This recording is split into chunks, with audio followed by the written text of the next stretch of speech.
En el gélido invierno de 1949, durante la peor tormenta de nieve en una década, el último vagón del tren nocturno Estrella del Norte se desvaneció sin dejar rastro en el corazón del Pirineo aragonés.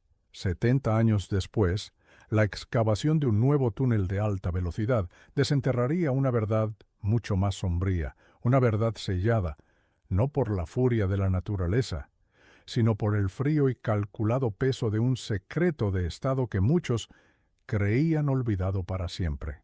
La noche del 14 de febrero era un castigo de hielo y viento. El Estrella del Norte avanzaba con dificultad por las vías que serpenteaban entre Canfranc y Jaca, un titán de acero luchando contra una ventisca implacable. Para las aisladas comunidades de montaña, el tren era más que un transporte, era un cordón umbilical con el resto de un país que aún lamía las heridas de una guerra civil reciente. Aquella noche, sin embargo, transportaba algo más que pasajeros y mercancías. Añadido en la última estación, bajo órdenes directas de la comandancia militar, el vagón de cola era una anomalía. No era un coche de pasajeros, sino uno de carga, modificado toscamente para un propósito desconocido. Sus ventanas habían sido selladas con planchas de metal remachadas desde el exterior, y su puerta estaba cerrada con un candado industrial que no pertenecía a la compañía ferroviaria. El secretismo que lo rodeaba era tan denso como la nieve que caía sin tregua. El jefe de estación de la parada anterior solo recibió un telex cifrado. Acoplen el vagón C7. Procedan sin registro. Asunto de seguridad nacional. No se hicieron preguntas. En la España de 1949, las órdenes militares no se discutían, se obedecían sin vacilar. Los operarios que realizaron la maniobra notaron el peso inusual del coche y el silencio absoluto que emanaba de su interior. Un silencio que contrastaba con el estruendo de la tormenta y que les provocó un escalofrío. A bordo, en la locomotora, el maquinista y su ayudante solo sentían la brutalidad del temporal. Cada ráfaga de viento parecía querer arrancar el convoy de las vías. La visibilidad era nula más allá de unos pocos metros, donde los faros del tren apenas conseguían perforar la cortina blanca que lo envolvía todo. Su única guía era el conocimiento de la ruta y la fe en la resistencia del acero que los protegía del infierno helado que rugía fuera. Fue en el tramo más expuesto, al cruzar el barranco del Diablo, cuando sintieron una sacudida violenta, un tirón seco que casi los descarrila. El maquinista, un hombre veterano con décadas de experiencia en aquella línea, lo atribuyó a una placa de hielo sobre la vía o a un pequeño desprendimiento de rocas, algo habitual en inviernos tan severos. Consiguió estabilizar la máquina y tras un instante de tensión, el tren continuó su agónico avance sin mayor contratiempo aparente. No fue hasta llegar a la siguiente estación, más de una hora después, cuando el horror se hizo evidente. Al realizar la comprobación rutinaria del convoy, el jefe de estación lanzó un grito ahogado. El último vagón, el coche militar sellado, ya no estaba. Simplemente se había esfumado en la negrura de la noche y la ventisca. El pesado enganche de acero estaba partido, retorcido como si una fuerza descomunal lo hubiera arrancado de cuajo. El pánico se apoderó de la pequeña estación. La noticia llegó por telégrafo al cuartel de la Guardia Civil, y un joven inspector, el abuelo de Elena Vargas, fue asignado al caso. Era un hombre íntegro, un montañés que conocía cada pico y cada valle de la zona como la palma de su mano. A pesar de su juventud, su reputación de tenacidad y honestidad le precedía. Se dirigió al lugar de los hechos con el corazón encogido, sabiendo que una búsqueda en mitad de aquella tormenta era poco menos que un suicidio. El informe preliminar de los maquinistas señalaba el Barranco del Diablo como el lugar más probable del incidente. La teoría oficial se formó casi de inmediato, antes incluso de que la primera partida de búsqueda pudiera organizarse.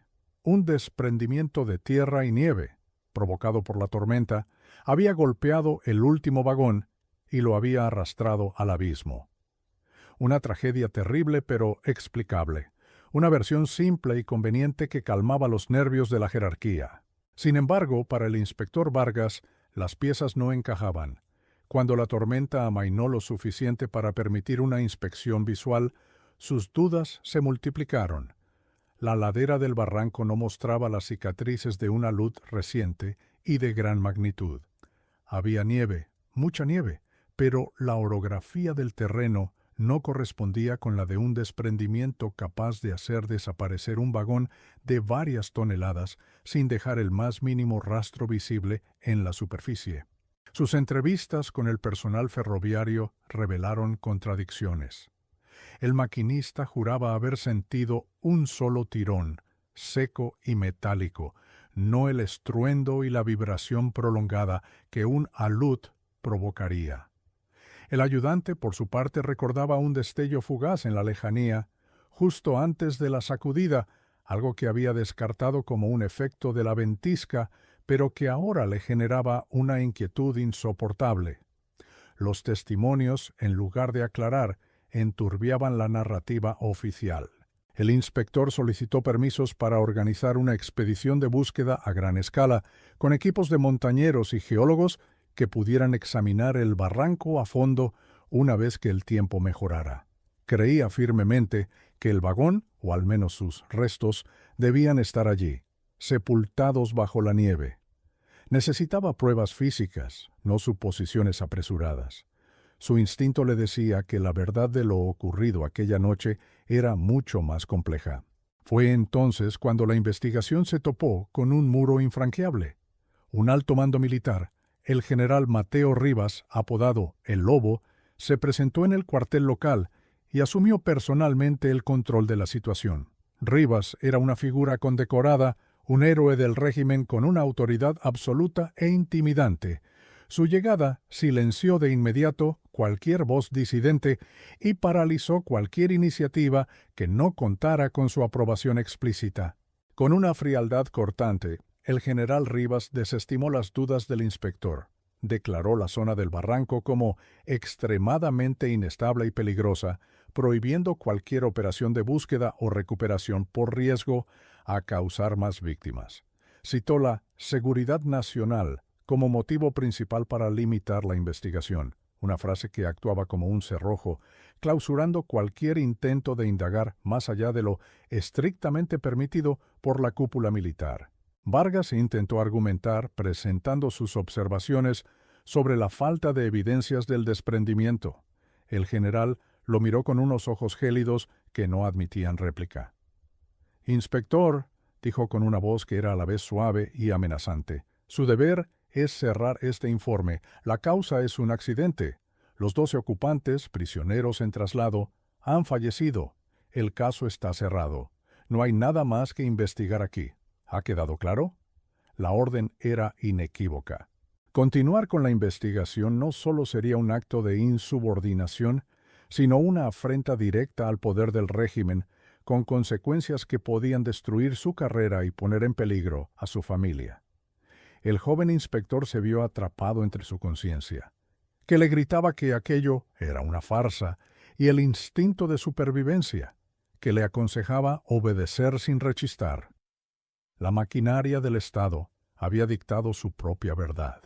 Con la mano temblorosa por la rabia y la impotencia, firmó el informe oficial. El documento certificaba que el vagón C7 del Estrella del Norte se había precipitado al Barranco del Diablo debido a un desprendimiento natural, y que sus 12 ocupantes, cuya identidad no fue revelada, se daban por fallecidos. El caso se cerró en menos de 48 horas, un récord de eficiencia que ocultaba una obstrucción flagrante. La noticia se publicó en los periódicos locales como una breve nota a pie de página, una tragedia más en un invierno especialmente crudo. Las familias de los supuestos prisioneros nunca fueron notificadas oficialmente, sumiendo sus destinos en un limbo de silencio administrativo. La comunidad de la montaña aceptó la historia, pues la vida ya era lo suficientemente dura como para cargar con misterios que nadie tenía el poder de resolver. Para el resto del mundo, el vagón fantasma del Estrella del Norte se convirtió en una leyenda local, un cuento para asustar a los niños en las noches de tormenta. Con el paso de los años, la historia se fue desvaneciendo, cubierta por nuevas capas de tiempo y olvido, como la nieve que cada invierno cubría el barranco del diablo. El misterio parecía destinado a permanecer enterrado para siempre bajo el peso de la montaña. Pero el inspector Vargas nunca olvidó. La duda se convirtió en una espina clavada en su alma. En secreto, durante el resto de su vida, continuó investigando por su cuenta, llenando cuadernos con notas crípticas, dibujando mapas de vías abandonadas y recopilando rumores que apuntaban a una conspiración. Aquella firma forzada no cerró el caso para él, al contrario, abrió una herida que nunca cicatrizaría. La narrativa oficial del accidente se mantuvo incuestionable durante 7 décadas. Una mentira conveniente, sólida como la roca de los Pirineos, que protegía reputaciones y ocultaba un acto de una brutalidad inimaginable. El régimen franquista se aseguró de que nadie volviera a hacer preguntas sobre aquella noche, y el tiempo se encargó de borrar las memorias de los pocos que sabían o sospechaban algo. El silencio se hizo dueño de la historia, un silencio pesado, cómplice, que se extendió durante generaciones. La versión oficial se enseñó como un hecho histórico, un ejemplo de los peligros de la montaña y la fragilidad del hombre frente a la naturaleza. Nadie imaginaba que la verdad no estaba en el fondo de un barranco, sino esperando pacientemente en una tumba de hormigón y acero. La comunidad aprendió a vivir con su fantasma. El recuerdo del vagón perdido se integró en el folclore local, un eco melancólico de una tragedia asumida. El tiempo, el gran borrador de la historia, parecía haber hecho su trabajo a la perfección, convirtiendo un posible crimen en un simple y lamentable accidente que ya no importaba a nadie. El informe firmado por el abuelo de Elena quedó archivado, acumulando polvo en un sótano húmedo, un testimonio de papel de una verdad fabricada. Para el Estado, el asunto estaba zanjado, pero la verdad física, los huesos de las víctimas y la prueba del crimen seguía intacta, conservada en la oscuridad, esperando el día en que la tecnología moderna la sacara a la luz de forma accidental. El caso fue oficialmente cerrado, pero las preguntas apenas comenzaban a resonar en el silencio de las montañas transmitidas de un hombre atormentado a su nieta decidida. ¿Quiénes eran realmente los 12 ocupantes de aquel vagón sellado y por qué su destino fue lo suficientemente importante como para exigir una mentira patrocinada por el propio Estado? 70 años después, en el verano de 2019, el rugido de la modernidad atronaba en los mismos valles pirenaicos que una vez solo escucharon el silbido del viento. Una tuneladora de última generación, una bestia de metal y tecnología bautizada como la Conquistadora, perforaba la roca viva para dar paso a la nueva línea de alta velocidad. Era un proyecto de ingeniería monumental, un símbolo del progreso que, irónicamente, estaba a punto de desenterrar el secreto más oscuro del pasado. Nadie sospechaba que el avance implacable de la máquina revelaría una tumba olvidada por la historia. El incidente ocurrió a las 11:42 de una mañana de julio. Los sensores de la tuneladora registraron una anomalía imprevista. La densidad de la roca cayó de forma drástica y los sistemas de presión alertaron de una cavidad no detectada en los sondeos geológicos previos. El protocolo de seguridad se activó de inmediato. El monstruo de acero se detuvo con un chirrido agudo que resonó a lo largo de kilómetros de túnel recién excavado, y un silencio expectante se apoderó de la obra. Los ingenieros, confundidos, sabían que aquello no era una cueva natural. Los geólogos y topógrafos descendieron al frente de excavación, sus cascos con linternas cortando la penumbra. Los datos eran inequívocos. Se habían topado con una cámara artificial, una burbuja de vacío de unos 20 metros de largo, sellada con un muro de hormigón de una composición arcaica, muy anterior a cualquier registro de construcción moderna en la zona. No figuraba en ningún mapa, ni militar ni civil. Era una estructura fantasma, un vacío en la memoria de la montaña que no debería existir. La noticia del hallazgo se filtró primero como un rumor entre los trabajadores para luego llegar a los medios locales como una curiosidad arqueológica. Para la mayoría, era una anécdota interesante, quizás los restos de un antiguo búnker o un almacén olvidado de la guerra. Pero para una mujer en Madrid, aquella noticia fue como el eco de un disparo que había tardado 70 años en alcanzarla.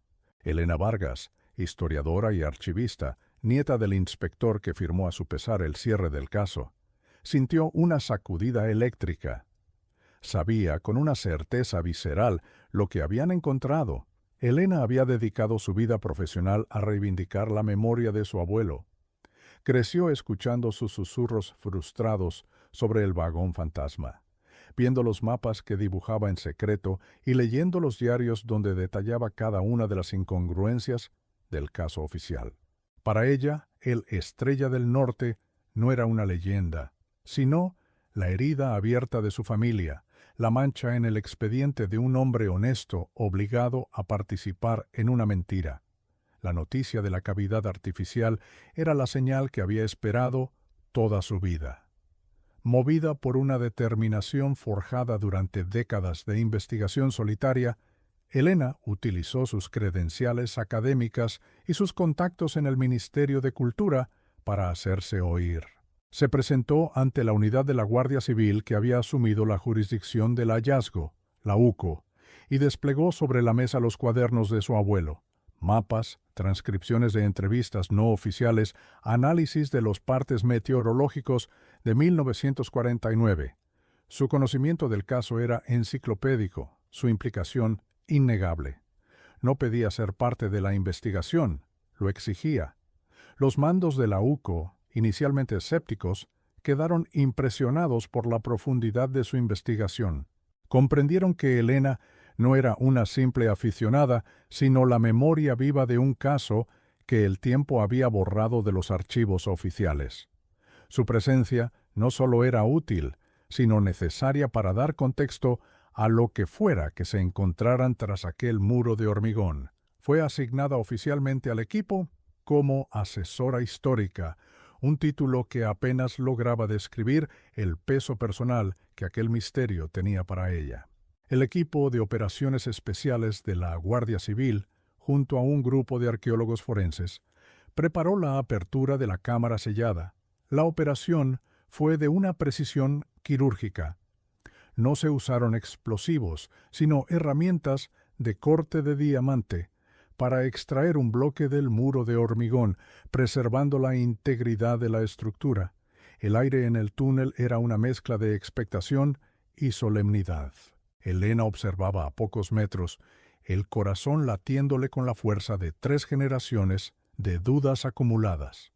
Cuando el bloque de hormigón fue retirado, un soplo de aire viciado y gélido escapó de la oscuridad, un aliento que llevaba 70 años contenido. Olía a óxido, a polvo y a algo más, un olor indefinible y antiguo que helaba la sangre. Las potentes luces de los focos penetraron en la negrura, revelando una visión que detuvo la respiración de todos los presentes. Allí, inmóvil y cubierto por una fina capa de polvo, se encontraba el vagón C7 de la Estrella del Norte, intacto, como un espectro de acero atrapado en un mausoleo de roca. La narrativa oficial del desprendimiento se desintegró en ese mismo instante. El vagón no estaba en el fondo de un barranco, destrozado por la furia de la naturaleza, sino perfectamente conservado dentro de una tumba artificial, oculto deliberadamente a los ojos del mundo. Era la prueba irrefutable de que la historia contada durante 70 años había sido una elaborada y meticulosa mentira. El accidente nunca existió. Lo que ocurrió en la noche del 14 de febrero de 1949 fue algo completamente distinto. El equipo forense, ataviado con trajes de protección, fue el primero en entrar. El interior del vagón era una cápsula del tiempo macabra. No había asientos de pasajeros, sino duros bancos de madera a lo largo de las paredes. Y sobre ellos y en el suelo yacían los restos de 12 personas, 12 esqueletos vestidos con los jirones de lo que parecían ser uniformes militares, no de prisioneros comunes. La quietud de la escena era sobrecogedora. Elena, observando desde la entrada, sintió que el suelo se hundía bajo sus pies. El horror de la visión se mezclaba con una amarga sensación de vindicación. Su abuelo había tenido razón. Aquellos hombres no habían muerto en un accidente. Los forenses no tardaron en confirmar sus peores sospechas. Varios de los cráneos presentaban orificios de bala limpios, inequívocos. Habían sido ejecutados a sangre fría antes de que su tumba fuera sellada para siempre. El descubrimiento transformó radicalmente la naturaleza de la investigación. Ya no se trataba de un caso de personas desaparecidas, ni de una tragedia histórica. Era la escena de un asesinato en masa, una ejecución extrajudicial que había sido encubierta con la precisión de una operación militar. La pregunta ya no era qué le había pasado al vagón, sino quién había ordenado y ejecutado aquella masacre y por qué se habían tomado tantas molestias para ocultarla. Junto a los cuerpos, los investigadores encontraron varias cajas de madera pesadas, selladas con cera y con el emblema del Banco de España grabado en sus tapas. El contenido era un misterio, pero su sola presencia añadía una nueva y explosiva dimensión al caso.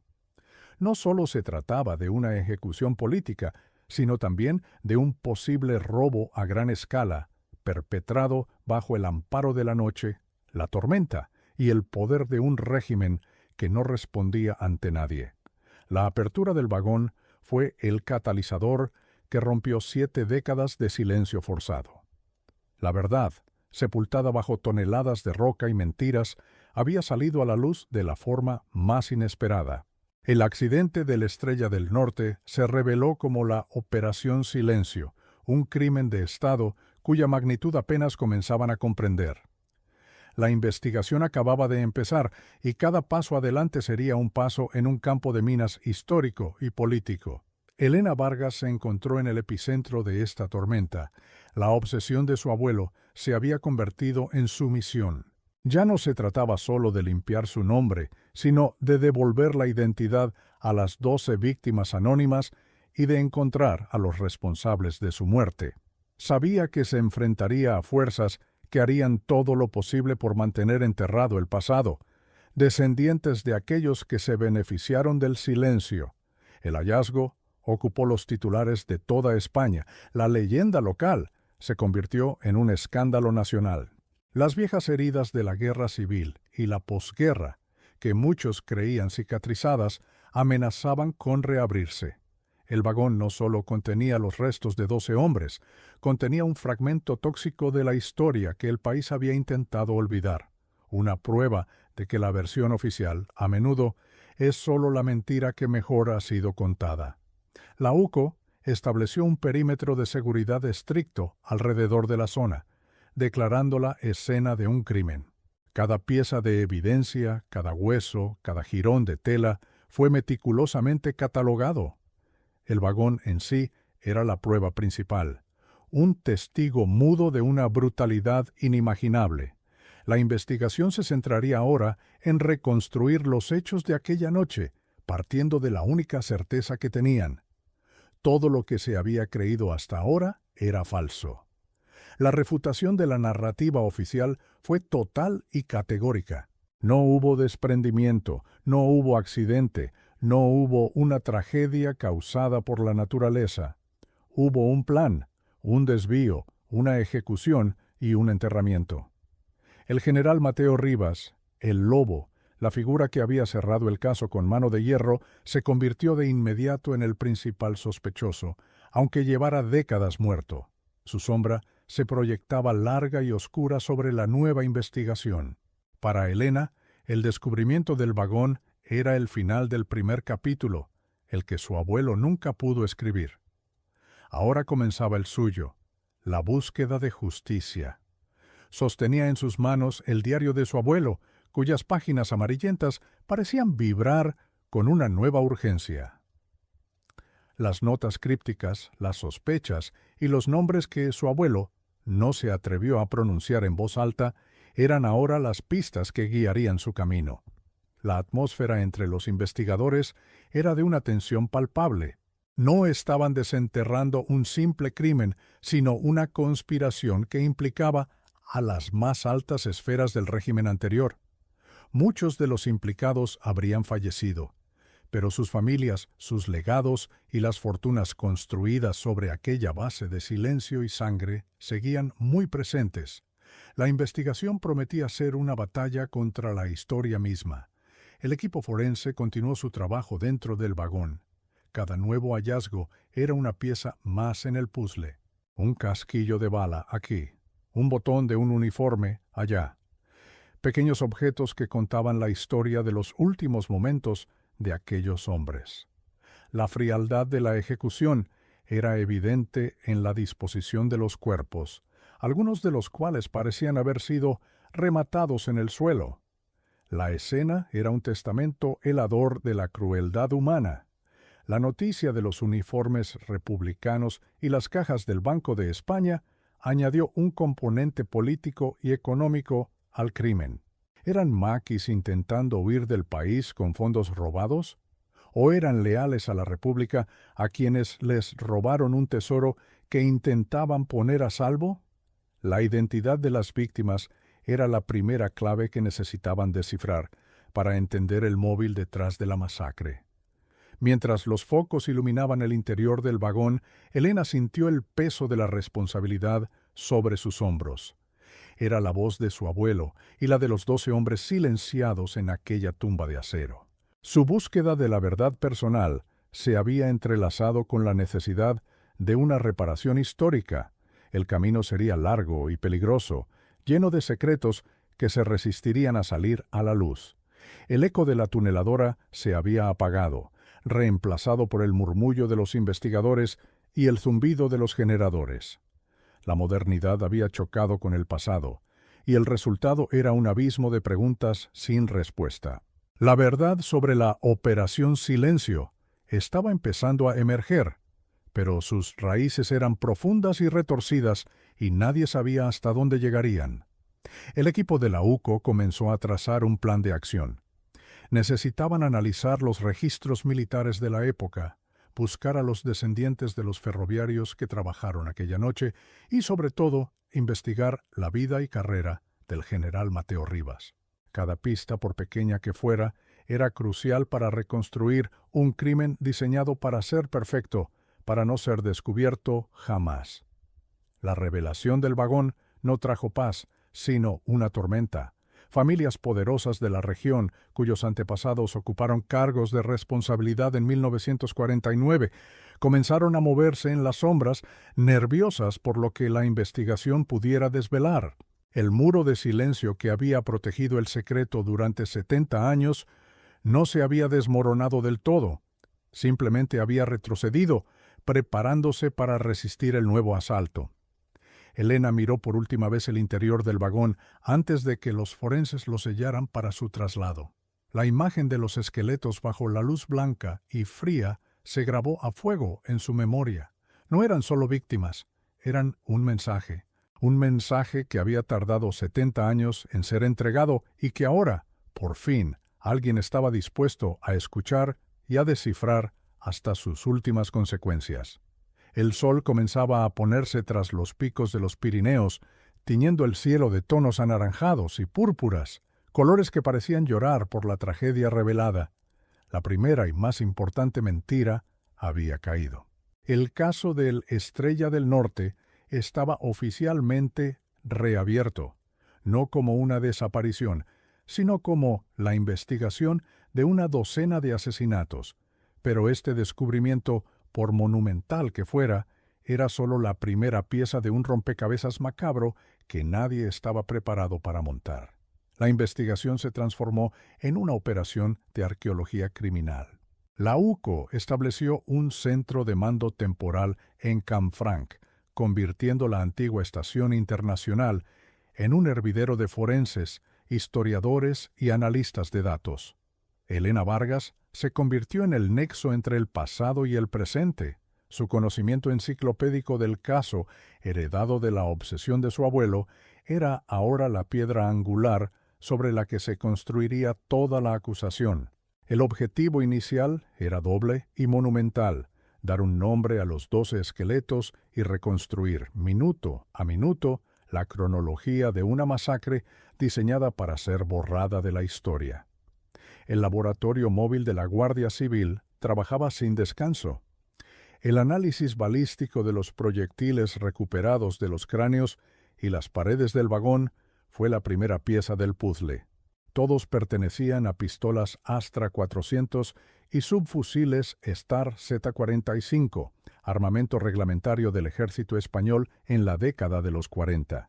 Esto no solo confirmaba la implicación militar directa, sino que descartaba la teoría de un enfrentamiento. Las trayectorias de las balas, la ausencia de casquillos de otras armas y la disposición de los cuerpos indicaban una ejecución sistemática, a corta distancia y sin resistencia. No fue una batalla, fue un fusilamiento. Los restos de los uniformes ofrecieron la segunda gran revelación. Aunque deteriorados por el tiempo, los análisis textiles y los botones recuperados confirmaron que pertenecían a oficiales del Ejército Popular de la República. No eran prisioneros comunes ni maquis desorganizados. Eran militares de alto rango que, probablemente, habían continuado la lucha desde el exilio.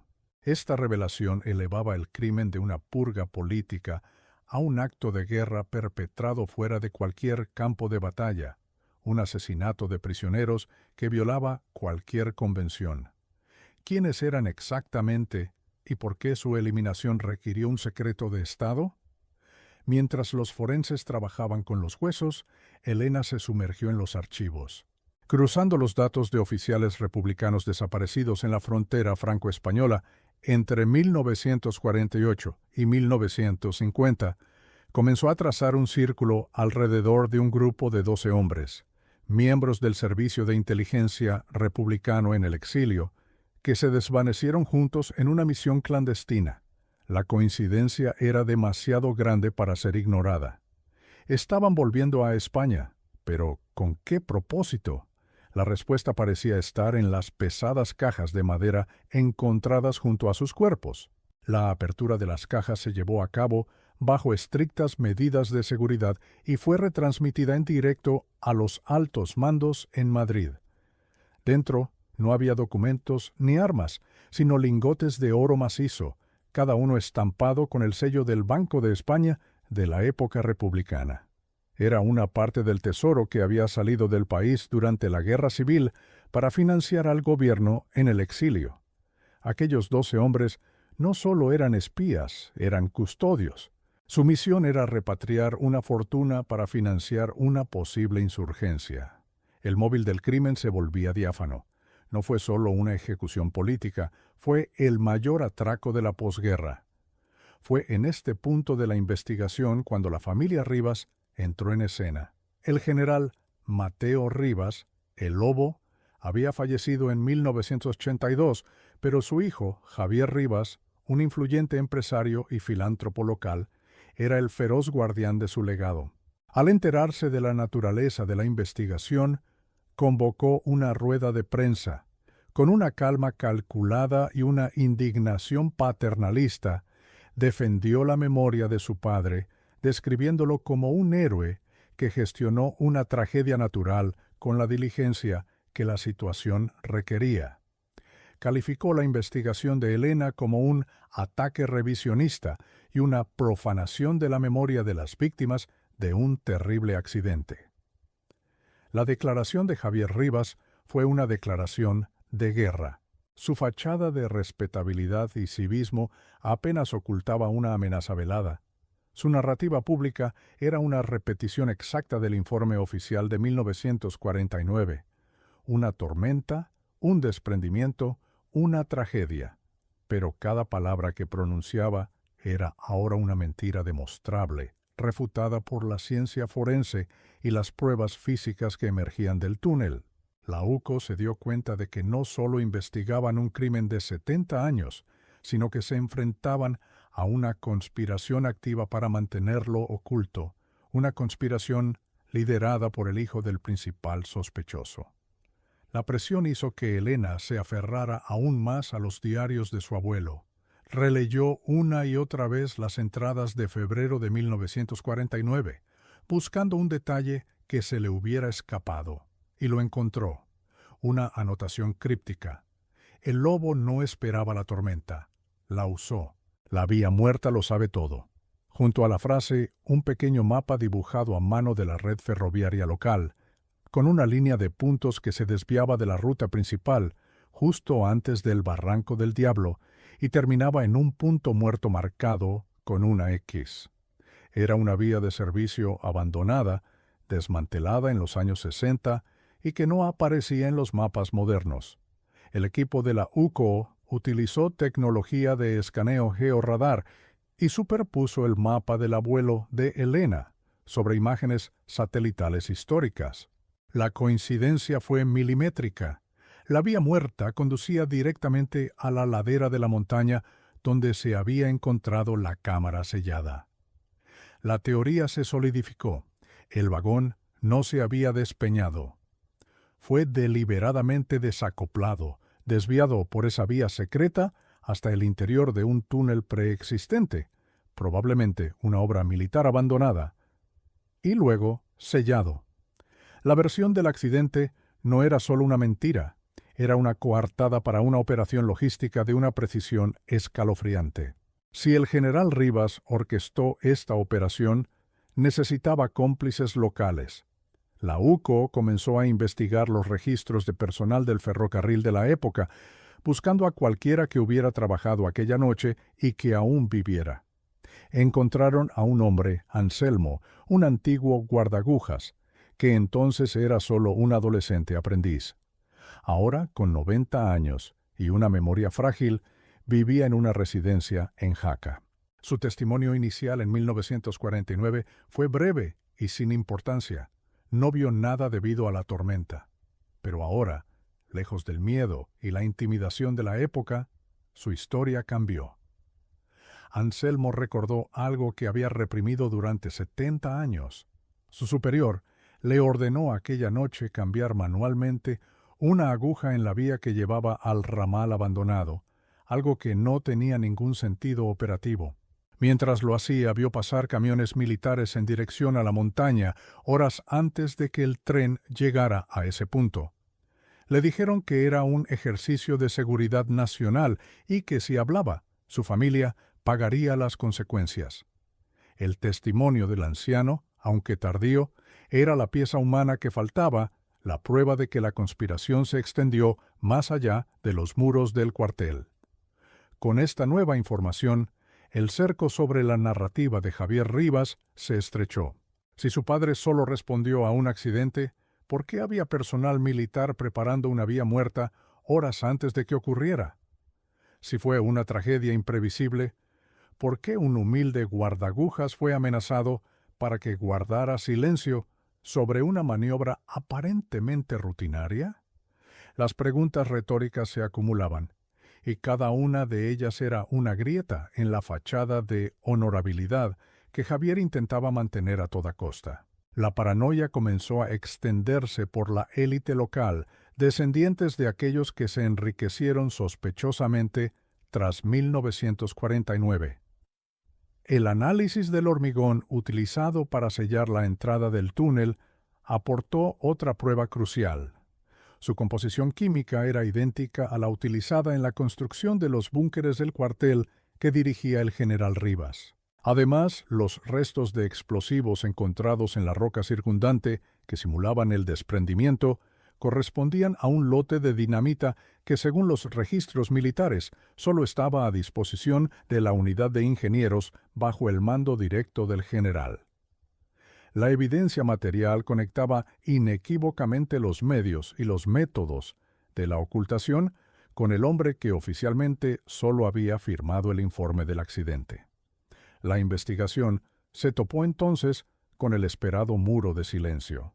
Al intentar interrogar a los descendientes de las figuras clave de la época, el alcalde, el jefe de estación, empresarios locales, la UCO se encontró con una lealtad férrea hacia la familia Rivas. Eran los benefactores de la comarca. Sus empresas daban trabajo a cientos de personas. Criticar al general Rivas era atacar el fundamento económico y social del valle. Elena sintió en carne propia la frustración de su abuelo. La verdad era impotente frente a un poder tan arraigado y a un pacto de silencio heredado de generación en generación. Javier Rivas, sintiéndose acorralado por la avalancha de pruebas, pasó a la ofensiva. Utilizó sus contactos en los medios para lanzar una campaña de desprestigio contra Elena, pintándola como una historiadora con una vendetta personal, obsesionada con manchar el nombre de un héroe nacional para vengar la carrera mediocre de su abuelo. La estrategia era clara: si no puedes refutar las pruebas, destruye al mensajero. Pero la UCO blindó a Elena haciendo públicas, de forma controlada, algunas de las pruebas forenses más contundentes, obligando a Rivas a defenderse de hechos, no de opiniones. La reconstrucción de la línea de tiempo se volvió cada vez más detallada. La operación, bautizada internamente por la UCO como Operación Silencio, debió comenzar al atardecer del 14 de febrero. Un equipo militar tomó el control de la vía de servicio. Otro equipo esperó en el punto de desacople. El vagón fue separado del resto del tren, aprovechando la sacudida del temporal en el Barranco del Diablo, una maniobra arriesgada que explica el violento tirón que sintió el maquinista.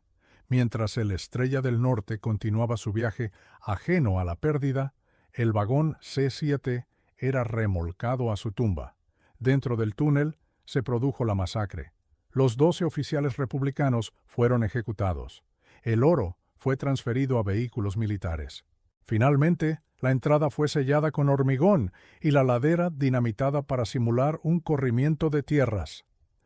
Toda la operación se completó en cuestión de horas, bajo el amparo de la peor tormenta en una década. Fue un crimen perfecto, planeado y ejecutado con una eficiencia militar implacable.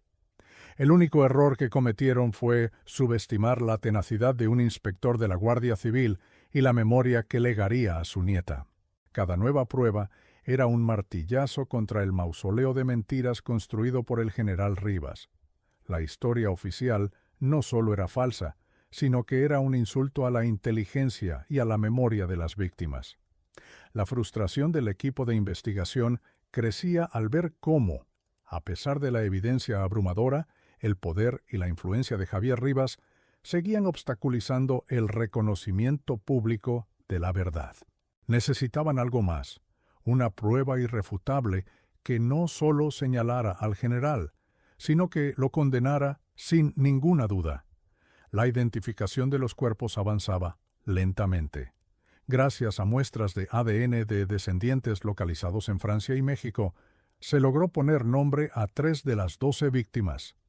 Eran, efectivamente, quienes Elena sospechaba: el coronel Aníbal Rojas, la comandante Matilde Soro y el capitán Vicente Perea, todos figuras clave de la inteligencia republicana en el exilio. Sus familias llevaban 70 años esperando una respuesta que por fin llegaba, aunque envuelta en el horror de la traición y el asesinato a sangre fría. Javier Rivas cometió entonces su primer error grave. En una entrevista televisada, para defender la inocencia de su padre, afirmó que el general nunca estuvo cerca del Barranco del Diablo esa noche, sino que dirigió la operación de búsqueda desde su despacho en el cuartel de Jaca, a más de 30 kilómetros de distancia. Presentó esta información como una coartada irrefutable. Sin saberlo, acababa de dar a Elena y a la UCO la pista que necesitaban, la que los llevaría al corazón de la conspiración. Si el general Rivas lo dirigió todo desde su despacho, ¿qué podría quedar allí? El cuartel había sido parcialmente convertido en un pequeño museo militar, pero su despacho personal se había mantenido casi intacto, como un santuario a su memoria. Era un lugar que la familia Rivas controlaba celosamente. La UCO solicitó una orden de registro, argumentando que si esa era la coartada, debían verificarla. La tensión llegó a su punto álgido. El enfrentamiento ya no era mediático, sino que estaba a punto de volverse físico, legal y definitivo. El equipo se preparó para registrar el despacho. Elena sentía una mezcla de pavor y expectación. Los diarios de su abuelo mencionaban una última visita al cuartel, una entrevista con Rivas, en la que notó la frialdad de un hombre que ya ha enterrado la verdad. Su abuelo estuvo en esa habitación, cara a cara con el asesino. Pudo haber visto algo, un detalle que no comprendió en su momento, pero que anotó en sus diarios. La respuesta a todo el misterio no estaba en la montaña, sino en la guarida del lobo. La investigación había desmantelado la mentira pieza por pieza. Habían refutado el accidente, identificado a las víctimas, descubierto el móvil y reconstruido el crimen.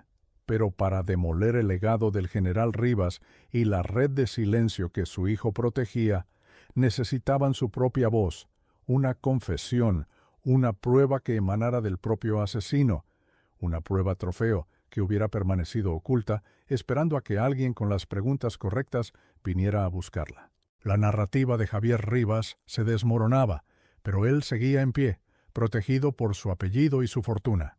Las grietas en su fachada eran visibles para todos, pero aún no se había derrumbado. La investigación había llegado a un punto de no retorno.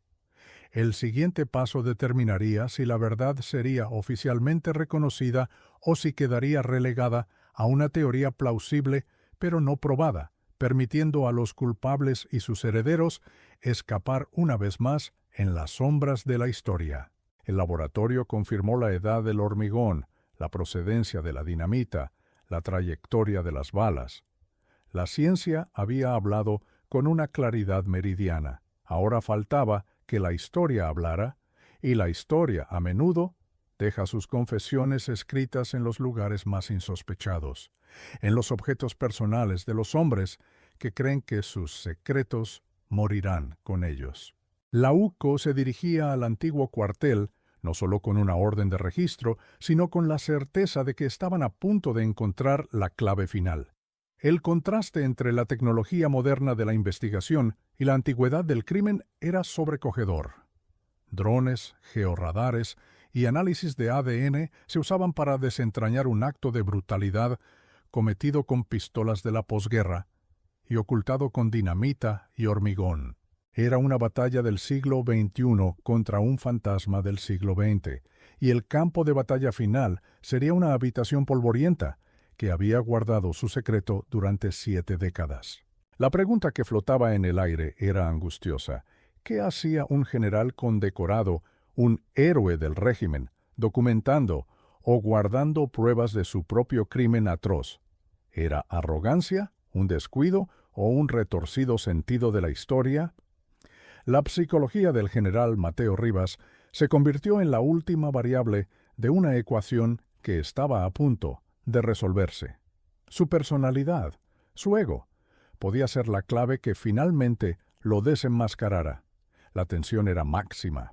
La comunidad de Canfranc observaba en silencio, dividida entre la lealtad a la familia que les había dado prosperidad y la creciente evidencia de que esa prosperidad estaba cimentada sobre una docena de cadáveres y una montaña de oro robado. El peso de la historia estaba a punto de caer sobre ellos, y nadie sabía si el resultado sería la justicia o la fractura definitiva de su comunidad. Elena revisó por última vez el mapa de su abuelo.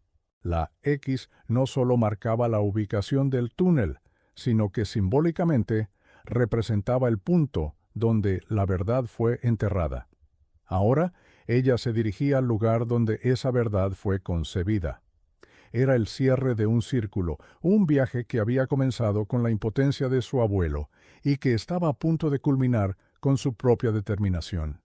El equipo de la UCO llegó a las puertas del antiguo cuartel. El sol de la tarde proyectaba largas sombras sobre el patio de armas, confiriendo al lugar un aire solemne y ominoso. Sabían que no estaban simplemente ejecutando una orden judicial. Estaban a punto de reescribir la historia oficial, de exhumar no solo un crimen, sino la verdadera naturaleza de uno de los héroes de la patria. La fachada de Javier Rivas, aunque agrietada, aún se mantenía. Su poder residía en la ausencia de una prueba directa, de un documento o una imagen que conectara a su padre de forma irrefutable con la ejecución.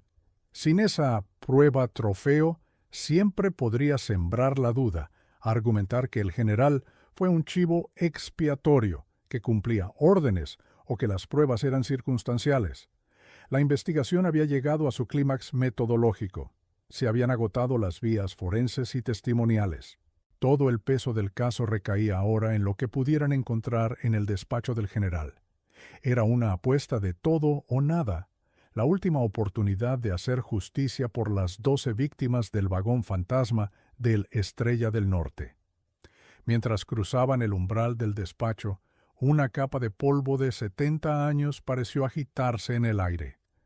Elena sintió un escalofrío, no de miedo, sino de una certeza casi sobrenatural. Estaban en el lugar correcto.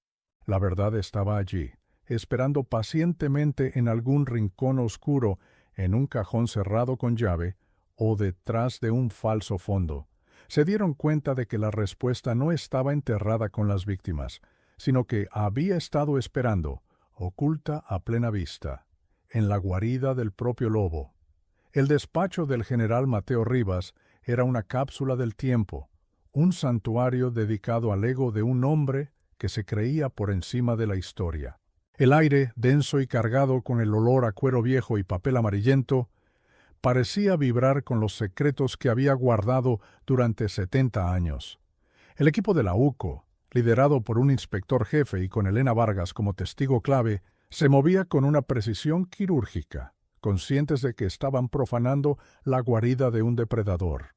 Cada objeto, desde las plumas estilográficas hasta los mapas militares enmarcados, era una pieza del puzzle de la psique del general, un hombre de orden y control absolutos, un hombre que no dejaría cabos sueltos por accidente. La búsqueda comenzó con una meticulosidad casi reverencial. Cada cajón fue abierto con cuidado, cada libro sacado de su estante y hojeado en busca de anotaciones, cartas o cualquier indicio que hubiera pasado desapercibido. Pero todo estaba limpio, ordenado, casi estéril. Era la fachada pública del general, el héroe condecorado, sin una sola mancha en su expediente visible. Elena sentía una creciente frustración, el temor de que su abuelo, y ahora ella, se hubieran equivocado, que la prueba final fuera un fantasma inalcanzable. Sabía que un hombre como Rivas no cometería un error evidente. Su secreto, si existía, estaría enterrado bajo capas de arrogancia y astucia. Fue entonces cuando la nota de su abuelo resonó en su mente con una claridad abrumadora. La frialdad de un hombre que ya ha enterrado la verdad no apartaba la vista del retrato. Sus ojos se clavaron en el único elemento discordante de la habitación, un óleo imponente y severo de Francisco Franco, colgado en la pared principal, justo detrás del escritorio. Era una declaración de lealtad tan obvia que resultaba casi invisible. Mientras los agentes revisaban archivadores metálicos, Elena se acercó al cuadro, su corazón latiendo con una mezcla de esperanza y pavor. Pasó los dedos por el pesado marco de madera tallada, buscando una imperfección, una junta, una señal. Detrás del retrato, tal y como su intuición le gritaba, encontró un mecanismo casi invisible. Una pequeña sección del marco cedió bajo la presión de su pulgar, revelando no una caja fuerte, sino un compartimento secreto, un hueco poco profundo tallado directamente en la pared. Dentro, envuelta en un paño de seda que en su día fue verde militar, descansaba una cartera de cuero ajada por el tiempo. No era un documento oficial, sino algo personal, algo que el general Rivas había decidido conservar. Al abrirla, el olor a tiempo contenido llenó sus sentidos. Dentro 2 objetos, un manifiesto de carga doblado y un pequeño cilindro metálico que reconoció al instante. un rollo de película sin revelar. El manifiesto de carga era la primera bomba. Con el sello oficial del ejército, detallaba el contenido del vagón C7. No listaba prisioneros anónimos, sino que los nombraba a todos, 12 oficiales republicanos, con sus rangos y especialidades, y debajo una segunda sección que helaba la sangre. Activos recuperados para el Estado, seguido de una descripción precisa de la cantidad de lingotes de oro. Era la prueba documental que vinculaba la ejecución con el robo, firmada de puño y letra por el propio Mateo Rivas. Pero la verdadera condena, la prueba visual e irrefutable, estaba encerrada en la oscuridad de aquel pequeño cilindro metálico que llevaba 70 años esperando. El revelado de la película se llevó a cabo con la urgencia de quien desactiva un artefacto explosivo. En la penumbra del laboratorio móvil, las imágenes fantasmales comenzaron a emerger del líquido químico, fijando para siempre en el papel la brutalidad de aquella noche. La primera fotografía era un primer plano del general Rivas sonriendo con suficiencia junto al vagón, con la ventisca arreciando a su espalda. Otra mostraba a sus soldados apuntando sus armas hacia el interior del coche, sus rostros tensos bajo los cascos. Y la más terrible de todas, una vista desde el exterior del vagón sellado, con los cuerpos ya en su interior, justo antes de que el muro de hormigón lo sepultara para siempre. El confronto final fue orquestado con la frialdad de una partida de ajedrez. Javier Rivas fue convocado a una sala de interrogatorios de la UCO, no como sospechoso, sino bajo el pretexto de una actualización del caso. Entró con la arrogancia intacta, vistiendo un traje impecable y una expresión de condescendencia, preparado para otra batalla mediática. Se sentó frente a Elena y el inspector jefe, convencido de que controlaba la situación. «Espero que esta farsa termine pronto», dijo. «El nombre de mi padre no será manchado por las fantasías de una historiadora resentida y la incompetencia de sus antepasados». Su confianza era absoluta, su caída inminente. El inspector jefe comenzó con calma, exponiendo los hallazgos forenses, la balística, el análisis del hormigón, el testimonio del guardaagujas. Javier Rivas los desestimó uno por uno con argumentos ensayados, pruebas circunstanciales, recuerdos seniles, interpretaciones malintencionadas. Mantenía la compostura defendiendo la narrativa del accidente con una convicción fanática.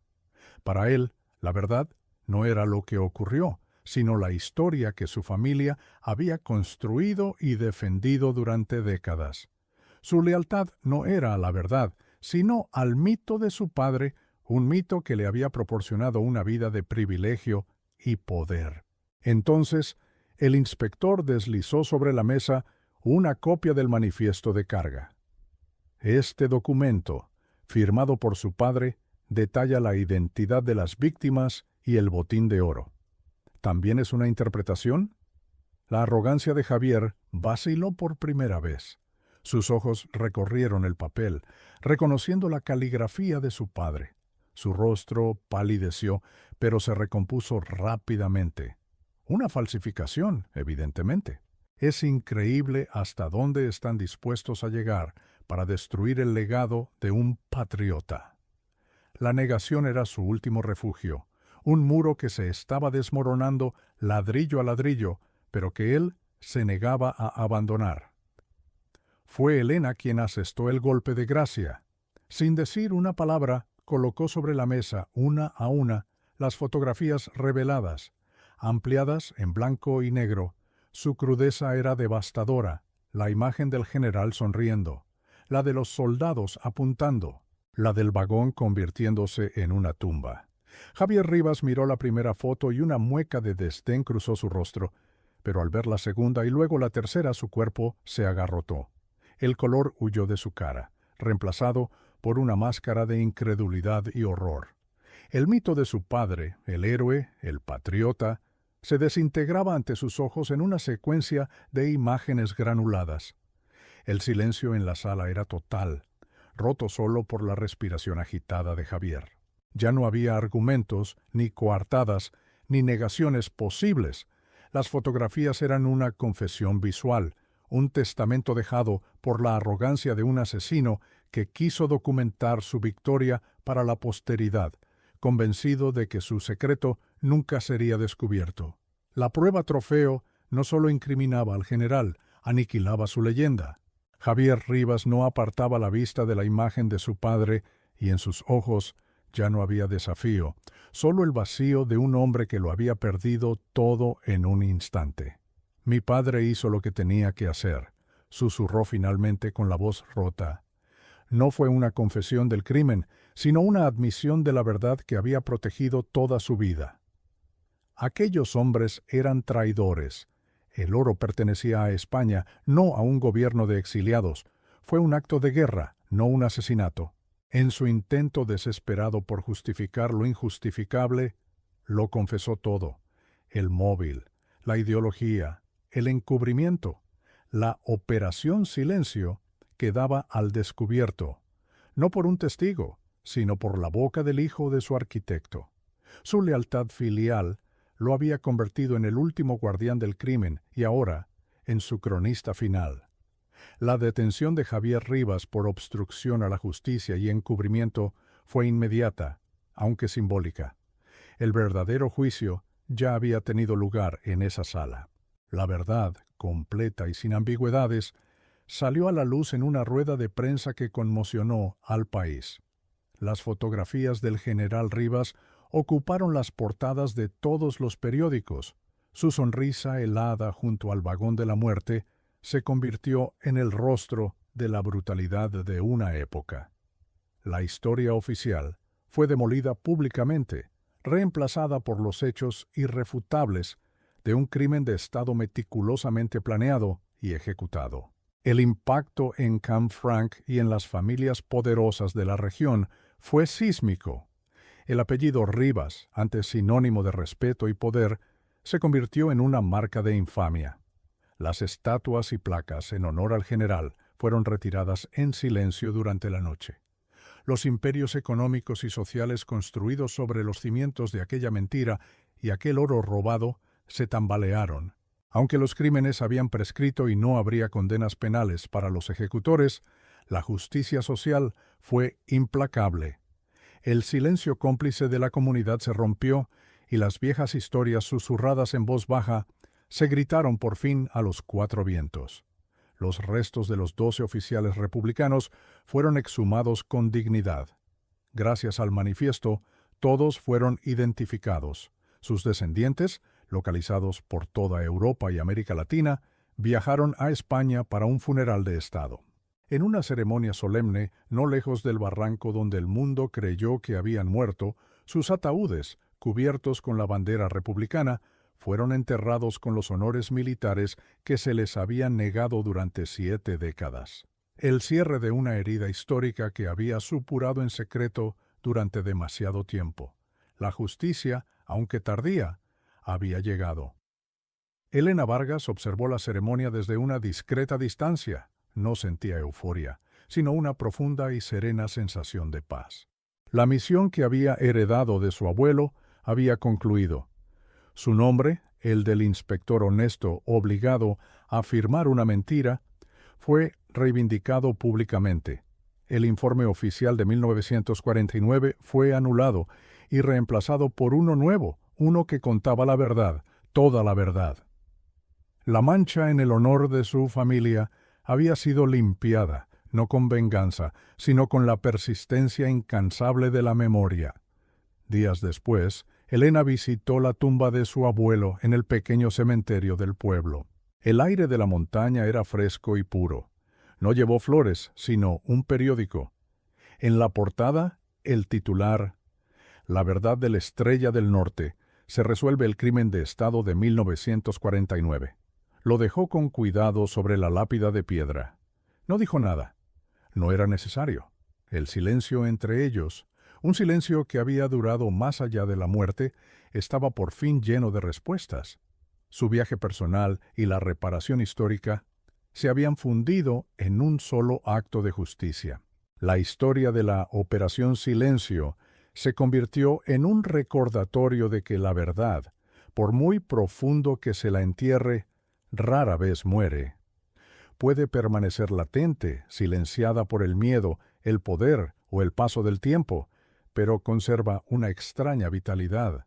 A veces solo necesita una grieta, una excavadora inoportuna o la obsesión de una nieta por honrar la memoria de su abuelo para abrirse paso de nuevo hacia la luz.